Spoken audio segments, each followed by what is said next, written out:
So I hate to be that guy, but so far the legends we've gotten for MLB The Show 22 just don't quite irk my desire to get my hands on the game quite like last year's did. I mean, shit, in the legend trailer, we got Prince Fielder, Hank Aaron, Fernando Valenzuela, and Pedro Martinez all in like the span of a minute. It was freaking epic. Now, don't get me wrong, the legends we've gotten so far this year are pretty cool. Ryan Howard, Chase Utley, Joe Mauer, Justin Morneau, and then Kirk Gibson. I'm gonna be honest, I don't give a fuck about Kirk Gibson.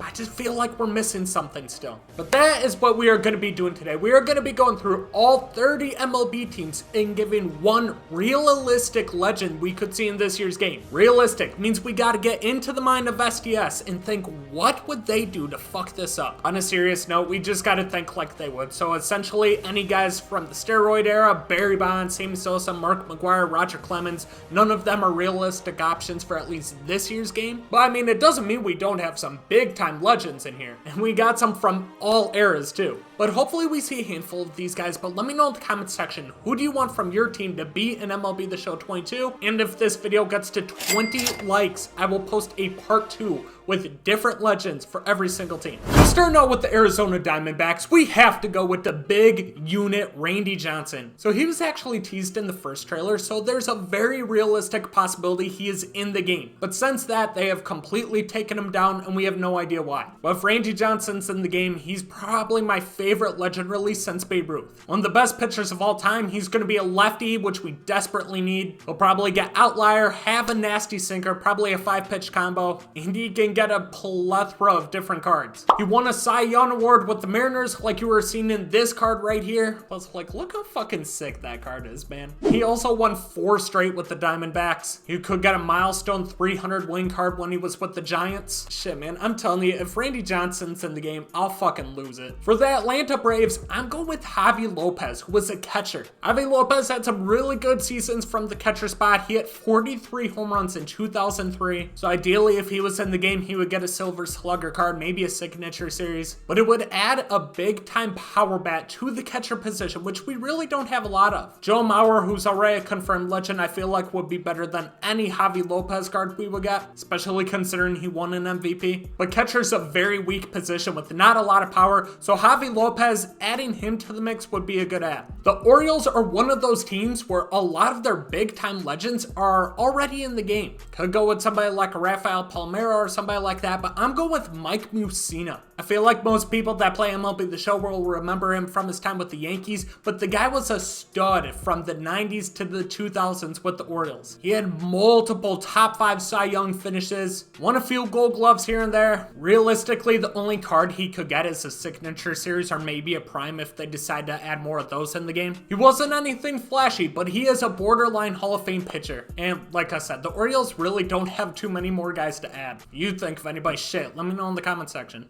Yeah, because if I have to do a part 2 on this, I'm kind of fucked with the Orioles. A legend that was previously in the game, but for some reason they lost his rights last year, Ted Williams. This guy is arguably the best hitter of all time. He was the last guy to hit a 400 average in a full season, and all the way back in 1941. You want to talk about a great all-around card? Just look at his card from MLB The Show 20. 125 contact versus right, 123 contact versus left, 123 power right, 100 power left, 119 vision, 125 discipline, 125 clutch. Like I said, one of the best hitters of all time. He needs to be in the game. For the White Sox, I'm going to throw a curveball here and go with Mark Burley. Mark Burley didn't have a Hall of Fame career. He made a few All-Star teams and had one top 5 Cy Young finish. But if there's one thing you could count on this guy for, it was durability. He never missed games, 250-ish innings. He always was 200 plus. Count on him to be around that like 3.7 ERA. Plus he has one of the most insane plays I've ever seen on a baseball field. There's no rhyme or reason why I'd want Mark Burley in the game. I just think he'd be cool, even though I think he would be BP in MLB The Show. Since Sammy Sosa is out of the realm of possibilities for the Cubs, we're gonna go with Carlos Sambrano. This dude is one of the baddest motherfuckers I've ever seen play baseball. He punched his own teammate, for God's sake. He had 3 top 5 finishes in the Cy Young voting. He was always one of the league leaders in not only strikeouts, but walks too. He was very Nolan Ryan-esque in that aspect. Had some really good years on the mound, but that's not exactly why I want him. I want him because this dude could fucking hit. He had his band in 2006. He had 6 home runs, 2 home runs, 4 home runs, 4 home runs. May not seem like a lot, but for a pitcher, it's pretty sick. And on top of that, he had to play the Astros at Miller Park, and he threw no hitter. It's random as fuck, but I think Carlos Sambrano is a badass, and he'd be a cool addition.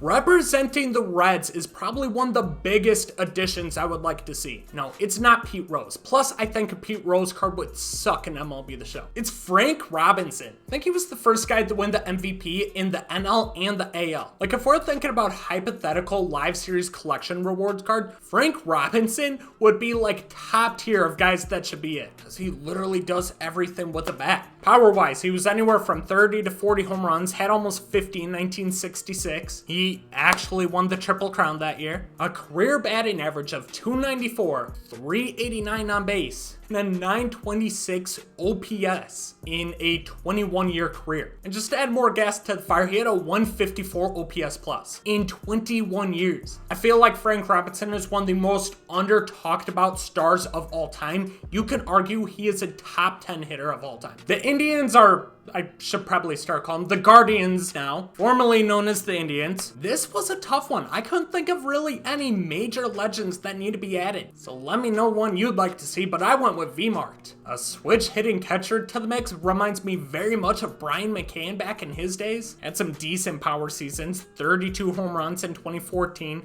with a 335 batting average, finished second in MVP voting. And he just add more value to a very scarce position. You don't have a lot of really good catchers, especially now that Posey retired. We got to replace that bat somehow. The Rockies are a tough one because there are 3 guys off the top of my head that I would love to see in the game. Matt Holliday, Cargo with his beautiful left-handed swing, but my choice goes to Troy Tulowitzki. Those of you who are newer to MLB The Show, Tulo was always one of those guys that just randomly got a 99 overall card no matter how bad he was doing in the season, because let's face it, he was always hurt, but that card would be just absolutely amazing. Think Babe Ruth-esque hitting with defense. Okay, the stats didn't exactly line up to that, but the dude could just mash, and then he always had good defensive attributes. He was actually last seen in MLB The Show 19, and this is only a 97 overall version. Get him to the game and give him a goddamn 99, and he will be 10 times better. But the stats were still good. 101 contact right, 113 contact left, 90 and 96 power, 94 vision, 89 fielding, big time arm at 96. Like, the guy was just an all-around beast. Beautiful right-handed swing. Tulo's a guy that I really want to see back in the game. For the Tigers, I went with somebody who was a new legend like 2 years ago, and then they didn't have his rights last year. So really unsure what happened, especially considering he's not alive to say anything, so it's some with the family. Ty Cobb. It's kind of wild that this guy retired almost 100 years ago. The game has changed so much. Career high in home runs is 12. That's just so funny to look at, especially the way the game is now. And he still had over 100 RBI seasons. All-time leader in batting average at 366. A 168 OPS plus. See, I always have a hard time just talking about these guys because, let's face it, they played 100 years ago. The game was just getting developed. We didn't have the just kind of pitching that we do nowadays. It was literally people being picked up off the street. It is what it is. Yeah, like I said, he was literally in the game a year ago, and this is what his card looked like. 125 contact across the board, 90 power across the board, 114 vision, 89 fielding, and 99 speed. Like, this card looks really good. It's a Ty Cobb. The guy had 12 career home runs and he has 90 power. So I just don't get what happened with this rights. I just hope they stop getting rid of legends. Add legends. Don't get rid of. For the Astros, this one's going to hurt a little bit just because when they announced Kirk Gibson, my guess was this guy. It's Lance Berkman. Lance Berkman would add a little bit of versatility, could play the outfield, he could also play first base, so similar to Babe Ruth, and he's a switch hitter with a ton of power. I mean, shit, not just power. The guy had a 293 batting average with a 406 on-base percentage in a 15-year career. 943 OPS, 144 OPS plus. He's a borderline Hall of Famer. He definitely need to play a few more seasons just to get his overall career numbers up, but dude, this guy would be such a cool addition to MLB The Show. Representing the Royals, this guy I'm very hesitant on putting on this list. He wasn't a part of the steroid era or anything like that, but he played a huge role in the Astros cheating scandal, but at the same time, he's an MLB The Show community favorite, so people will love to see him back in the game, and that's Carlos Beltran. Put him on the Royals just because it only felt right. That's the team he came up with. Won Rookie of the Year with them, really got his career going right away, hovering around 30 home runs, 300 average, but his best seasons also came with the Mets. So there's probably a few teams he could get a card for, but Carlos Beltran, switch hitting outfielder, and he had the best win in MLB The Show history. And I feel like it was before a lot of the people that are currently playing the game now, Carlos Beltran was probably before their time of how good he was in the game. So add him to the freaking game, man. Let these kids learn the greatness that is Carlos Beltran in MLB The Show. You know, relievers are people too. We gotta put K-Rod on this list. 4 straight seasons of 40 plus saves, including 62 in 2008, where he finished 3rd in Cy Young voting. As a career, 2.86 ERA, 437 Ks, 437 saves. And I mean, shit, he got the name K-Rod for a reason. 10.5 Ks per 9. This was a closing pitcher, and in his career, he has 3 seasons of top 5 Cy Young voting. I think that is absolutely insane. This man could represent 3 different teams, but I'm putting him on my Dodgers list right here. Adrian Beltran, mainly because I got him in a Dodgers uniform in this insane card right here. Adrian Beltran, Mr. Do-It-All. He just doesn't like to be touched on the head. So as long as you're not taking his helmet off, touching on his head, you'll be good. 48 home runs in 2004, 121 RBIs, 334 average. This season is insane. I don't know who won MVP this year, but the numbers for that had to be ridiculous. Who won? Barry Bonds won it that year. 45 home runs, 101 RBIs, shit ton of walks, 232. Okay, that makes sense. Barry Bonds had an over 600 on base percentage that year. Poor Adrian Beltran, man.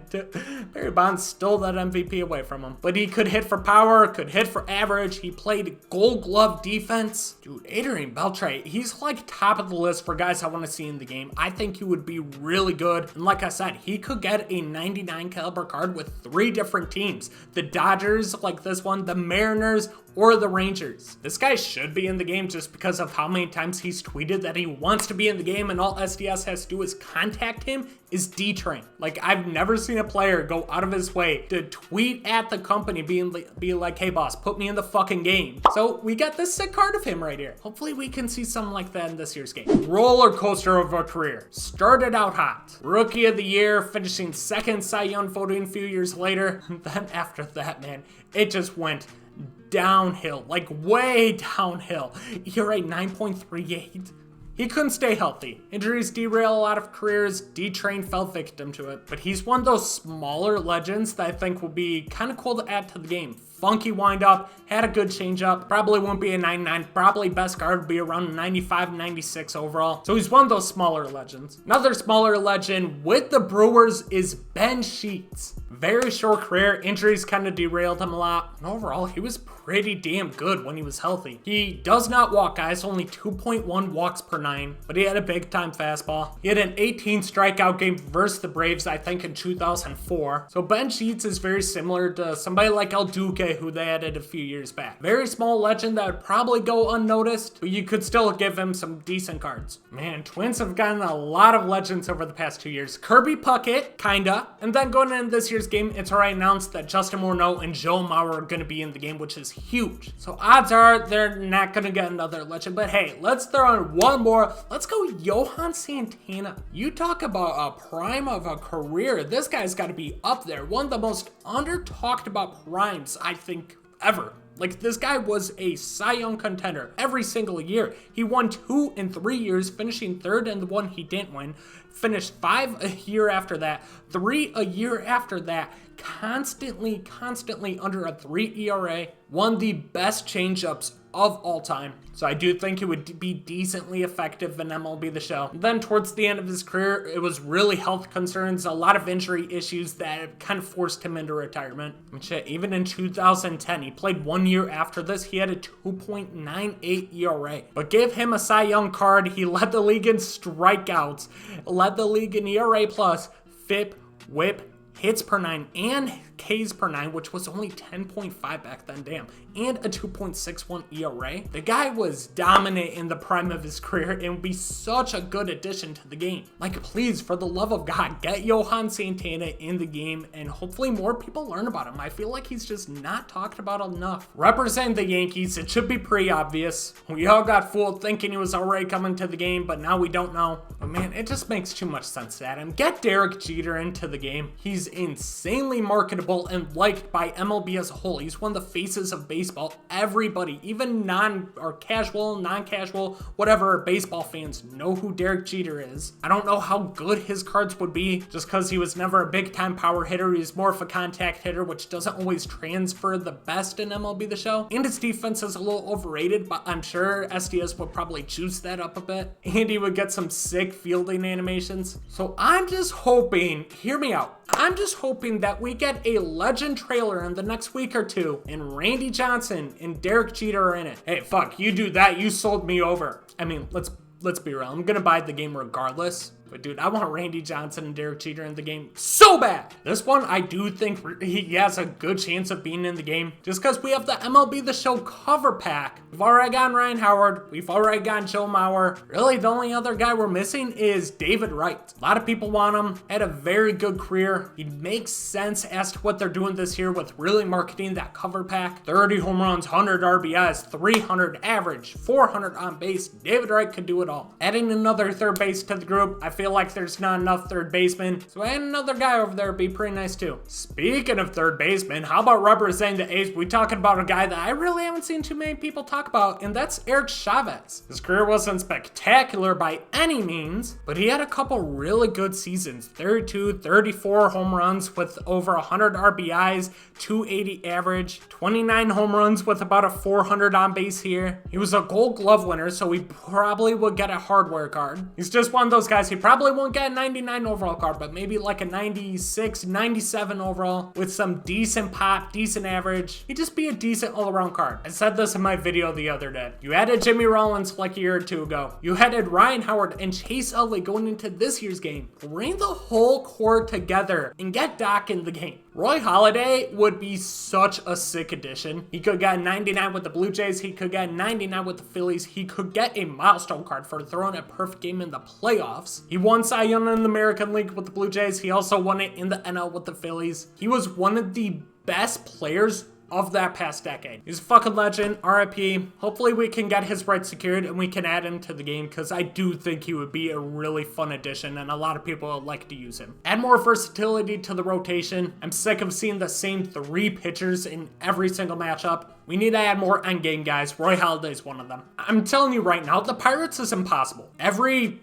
legend they have is already in the game. They just don't have a lot of legends to talk about. So I went with Doug Drabek. No particular reason. I really don't even want to go over his stats. I just did it. Please comment some other Pirate legends so if I have to do a part 2 to this, I'm not stuck just going through data after data after data trying to find somebody somewhat relevant for the Pirates. Please comment a Pirates legend in the comment section because if I have to do a part 2 for this, I'm kind of screwed. Representing the San Diego Padres was one of the best pitchers from right around the time when I started watching baseball, and that's Jake Peavy. Had some stellar seasons, 2.27 ERA here, 2.54 here, 2.85. He had some really good seasons, and then his career just kind of went downhill when he left San Diego, but he did win a Cy Young in 2007. Shit, he was really good that year. 240 strikeouts, 2.84 FIP, a 1.061 WHIP, led the league with a 9.7 Ks per 9. That just shows you how much the game has changed over the past decade. I need this guy in the game because he shouldn't be a Cy Young caliber pitcher because he looks like he just skateboards and smokes blunts all day. But SDS gods, give me Tim Lincecum. Like, I don't get it. The guy came out of nowhere. He was drafted in the 48th round. He went to college thinking, okay, maybe I'll boost my draft stock up a little bit. He did, to the 42nd round. And then he went to the University of Washington, and then he was selected in the first round, 10th overall. So just a huge change of events here. He got called up like a year later too, was decent. Then in 2008, he won Cy Young, first full season. How do you follow that up? You win another frickin' Cy Young. How do you follow that up? You finished 10th in Cy Young voting. Shitty. And then you follow it up with 6th. Pretty good start to his career, man. You gotta thank future Hall of Famer. Then it just kind of went downhill. Like, what the hell happened here? Either way, give me a Cy Young Tim Lincecum card. I don't ask for a lot. I just want some really cool legends. And Tim Lincecum with his stoner vibes would be one of them. So when players retire, it takes roughly about 3 years for SDS to get their rights back. And it's been about 3 years since this Mariner retired, and that is Ichiro Suzuki. Sir Ichiro, man, there's just so much you can say about this guy. Came in first year from Japan, won Rookie of the Year and MVP. A couple years later, he set the record for all-time hits in a season with 262. I don't know if that'll ever be touched. Career 311 hitter. He also played insane defense, cannon of an arm. He actually had a card in MLB The Show 19. This image might be a little bit blurry, but 116, 125 contact, very low power, good vision 124, he had 96 fielding, 99 arm. The speed needs to be higher. 90 speed is not enough, but he also did have 99 stealing. Each row, great all-around card besides the lack of power, but he always had a good swing to make up for it. St. Louis Cardinals have a lot of their big-time legends in the game too, so it does leave a couple pitchers, Chris Carpenter being one of them, but I decided to go with Scott Rowland, guy that'll probably make the Hall of Fame at some point. Gold Glove winner, one of the best defensive third basemen of all time, had some really good seasons at the plate too, 34 home runs, 124 RBIs, 314 average, 409 on base, and he won a Gold Glove. Insane year there. And as I've talked about with previous players, it's a third baseman. We really don't have enough third basemen. Tampa Bay Rays is kind of a hard one just because they haven't been around for very long, and their best player, Evan Longoria, is still playing just with the Giants. So I went with Carl Crawford. Stolen base machine. He was around like 50 stolen bases every single year. He even had 60 in 2009. 300 average, was very good at getting on base. Hit average power back then, around 15 home runs a year. But he was your typical leadoff guy. He would get on base, he would steal, he would score. And then he signed a fat contract with Boston, and he was kind of terrible. Then he was part of that Adrian Gonzalez deal and went to LA, and he was still terrible. He's one of those stories where he was just in the perfect situation in Tampa Bay, and once he left for a big market, he just stunk. But hey, he secured the bag. Props to him. Another MLB The Show legend I would like to see back in the game is Josh Hamilton. He won an MVP back in 2010 with 32 home runs, 100 RBIs, 359 batting average, 411 on base, 633 slugging, and a 1044 OPS, 170 OPS plus. Said he had a 43 home run campaign too. The guy was really good, and just like Carl Crawford, he got a fatty of an extension he signed with the Angels, but that's one of those contracts with the Angels that really backfired on him. He just was not very good. But he's an MLB The Show legend, had a great left-handed swing, ton of power, he could hit for a high average, just a glitchy player in MLB The Show. But I think since he retired, he's gotten into some legal trouble, if I'm not mistaken, so there's a very good chance that we won't get his rights just because, you know, SDS tries to not provoke that kind of shit. Either way, Josh Hamilton's a legend in MLB The Show, so he'd be pretty sick to get back. Crossing the border, going into Canada, we got Joey Bats representing the Blue Jays. Talk about a wild career for this guy. He was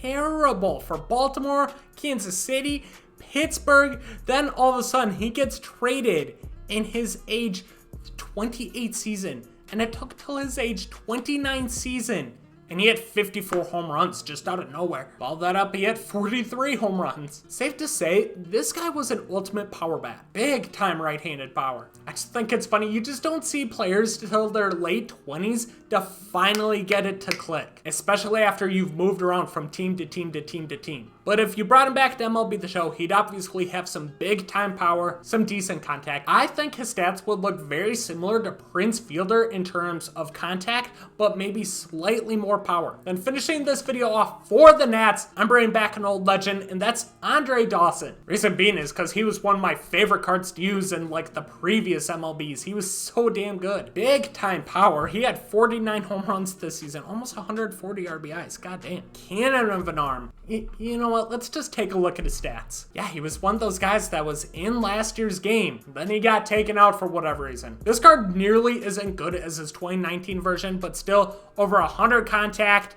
96 power versus lefties, 101 vision, 93 fielding with 97 arm. So big time arm, good contact, had a lot of power. And I don't know, man. I just always play good with Andre Dawson. So a little bit of bias here. I'd love to see him in the game. But there you have it, boys. We went through all 30 MLB teams and gave one legend that is a realistic possibility that we could see in MLB The Show 22. And if not this year, maybe in the next MLB or year after that. Either way, these are all guys that we could see in the coming MLB The Shows. But as I said, if this video gets to 20 likes, I will post a part 2. All 30 teams, 30 brand new legends representing your team. Some of them were really hard, so if you're a Pirates fan or an Orioles fan or shit, a White Sox fan, I'm sorry, I couldn't think of anybody else to add. So please let me know in the comment section some other legends you would like to see for your favorite team, because I know there's some that probably just went right over my head that I missed. But hopefully you boys enjoyed this video. If you made it this far in the video, definitely be sure to subscribe, and I'll catch you guys in the next one.